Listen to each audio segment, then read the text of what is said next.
Europe 1. Et on ouvre le livre du jour avec vous, Nicolas Caro. Bonjour Nicolas. Bonjour Jacques. Nicolas, cette semaine, vous nous proposez le meilleur de la rentrée littéraire. Et ce matin, vous nous parlez du nouveau roman de Pierre Jourde. Pierre Jourde, immense écrivain, la littérature sans estomac, Pays perdu, La première pierre, je vous les fais pas tous. Il revient chez Gallimard à la Blanche avec La marchande d'oubli dans cette rentrée littéraire. Titre magnifique qui pourrait ressembler à une sorte de conte fantastique avec un personnage comme ça qui vendrait l'oubli. Mais là, c'est La marchande d'oubli, IE. Un peu l'ancêtre de la gaufre, si vous voulez, ça se mange plat, comme une galette ou en cylindre, c'est le cas dans le livre. Alors, qu'est-ce que ça raconte ? C'est une histoire de clowns, mais des clowns à l'ancienne, les clowns acrobates, fin 19e, des clowns qui ressemblent à ça parfois.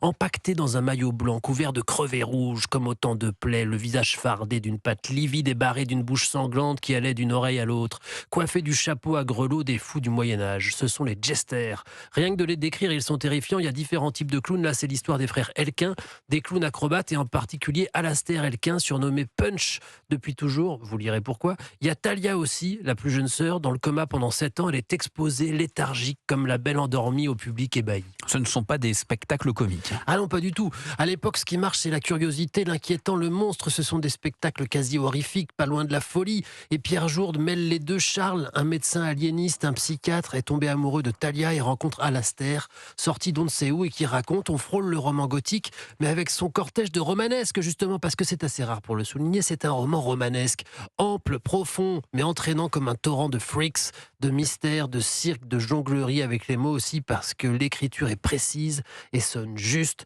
avec des reflets dickensiens, du roman noir mais brillant. Faites-moi confiance, je vois pas qui pourrait revenir déçu du voyage. Sonner, oui, peut-être. La marchande d'oubli, donc de Pierre Jourde. Merci Nicolas Caro. Le mercredi, place aux sorties ciné avec vous, Laurie Joleva. Bonjour Laurie. Bonjour Jacques, bonjour Valérie, bonjour à tous. Laurie, vous voulez nous parler ce matin d'un film coup de cœur sur le handicap.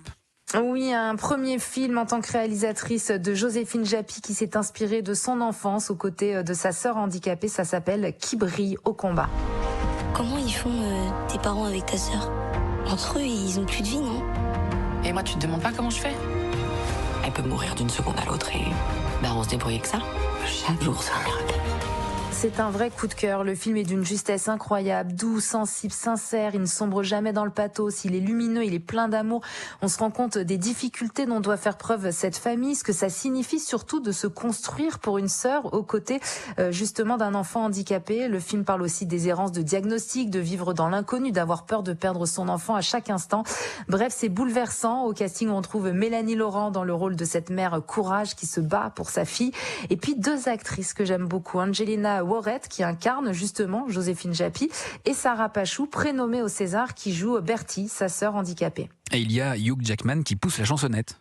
Et il adore ça, et nous aussi. Il l'avait déjà fait dans la comédie musicale The Greatest Showman. Cette fois, il incarne un chanteur en duo avec Kate Hudson dans un drame musical sur un air de blues. Le film est inspiré d'une histoire vraie et suit ces 2 musiciens, 2 passionnés qui rendent hommage à la musique de Neil Diamond. J'aurais bien besoin que vous me souteniez dans ce que je fais. On est là pour toi, mon frère. On traverse des épreuves encore et encore. Moi, je veux chanter, je veux briller. Je l'aime. J'essaie de m'améliorer. Et la musique qui rassemble, ça fait du bien pour démarrer l'année. Voilà, bien sûr, Sweet Caroline, la musique qui prouve qu'il n'est jamais trop tard pour croire en ses rêves. C'est vraiment le film parfait après le réveillon pour démarrer l'année 2026 du bon pied. Merci beaucoup Laurie Joleva, très bonne journée à vous.